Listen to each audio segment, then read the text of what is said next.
টিকটকের অদ্ভুত চালাকি। ও আমাকে বলে যে আমাকে কোনো কিছুই করতে হবে না, খাটের উপর পা তুলে খাবো। কিন্তু ও অনলাইনে অর্ডার দেয় এই রানী বটি, তারপরে এই যে বেলুন আর পিড়ি, এত কিছু পাওয়া যায়, কিন্তু ওর চোখে কেন যেন এইসব জিনিসই পড়ে। আর আমি তো আসলে তেমন কোনো কাজ করি না, আর শখ করে যেহেতু এনেছি ওই একদিন বেলেই দিলাম, অসুবিধা কি? কিন্তু এগুলো মিউজিয়ামে সাজানো থাকবে। না, আমি অনলাইনে দেখিতেছি এইটা সেটা নানান কিছু অর্ডার দেয়। আমি অনলাইনে দেখলাম সততা কর্মকার স্টোরে খুব সুন্দর কি লেখা রানী বটি, তারপরে যে বেলুন পেড়ি।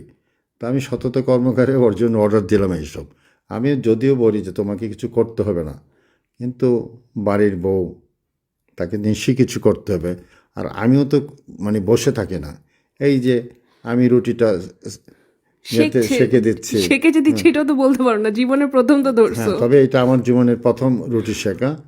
এবং আমি নিজেই বলি, বাহ, আমি তো বেশ ভালো কাজ করছি।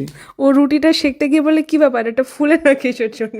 আমিও তো জানি না আসলে রুটি কেন ফুলে না, এটা তো আমি আর বলতে পারি না।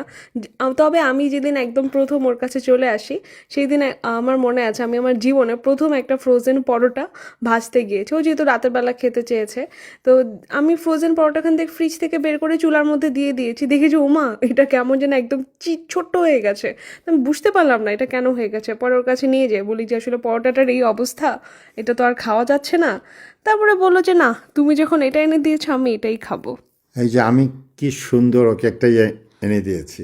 এমন জিনিস আনলে তো নিজের থেকে রান্না করতে ইচ্ছা করে, তোমার আমার রান্না করতে এটা ইচ্ছা সেটা করে না? বানাতে ইচ্ছে করে। তোমার আমার ইচ্ছা করে না, আমার বাইরে থেকে অর্ডার দিতে মন তো চায়। শুধু ইচ্ছে করে কিভাবে কিনা যে ফুড পান্ডায় খাবার অর্ডার দিই আমি। না, ফুড পান্ডা প্লাস কিভাবে সাজবো, কিভাবে মেকআপ কিনবো, কিভাবে সেজে গুজে স্বাভাবিক, আমি থাকবো। ছোট মানুষ, তুমি আমার কাছে ম্যাচিউরিটি আশা করো কিভাবে? ও আচ্ছা আচ্ছা, এইসব আশাগুলো তুমি বড় কাউকে নিতা। ছোট ছোট বলেই তো অনেক কিছু পার করে দিলা, তাই না? রুটি বানানো একটা অদ্ভুত শিল্প।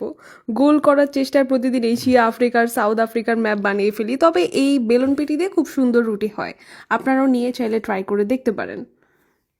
রুটি সেকার সময় যদি ভুল করেও সেটা একটু ফুলে ওঠে, নিজে মনে হয় যে জীবনে বড় কিছু অর্জন করে ফেলেছি। তবে রুটিটা যেমন তেমন সে করেছে, কিন্তু আমি কিন্তু খুব সুন্দর করে সেঁকে দিয়েছি। ভালো মতো শেখা হয় না, এক সাইড হালকা মতো পড়েও গেছে, এটা খাওয়া যায় না। এটা মনে হচ্ছে পৃথিবীর সবচেয়ে শ্রেষ্ঠ রুটি। আমি best bread in this world. Best. Yes. আচ্ছা হ্যাঁ, তুমি বানিয়েছো তো বেস্ট হবেই। এই যে সুন্দর করে শেখছো, প্রথমে জানেও না কিভাবে শেখতে হয়, তবে চুলাটা যে না, একটু। তবে যখন সে রুটি বানাতে যাবে বলে যে আমাকে 5টা মিনিট সময় দাও। আমি বলছি, কি ব্যাপার? বলে জাস্ট 5 মিনিট। গিয়ে দেখি সে মেকআপ করে আসছে। বেশি মোট 5 মিনিট অবশ্যই এত সুন্দর মেকআপ হয়ও না। এই জন্য সুন্দর হাত লাগে, নিখুঁত আমি হাত একটা লাগে। সিক্রেট কথা বলি, ঘুমের থেকে উঠে ও ওয়াশরুমে যাবে, বলে যে দাঁড়াও আমি একটু কাজ করি। ওয়াশরুমে যাওয়ার আগে সে সেজে যায়, ওয়াশরুমে বের হয়ে সেজে ওয়াশরুমে তোমার যাওয়ার কার সময়। কোনো কাজ নাই? এবং আমি যদি লাইট জ্বালাইতে নিয়ে নেবে, বলে দাঁড়াও, এই যে 5 তখন মিনিট এইসব পরে। কথা বলছে দেখে আমার রাগ উঠে গিয়েছে। তারপরে বলছে নাও রুটি যখন খাবা এই জন্য ভাবে খাও।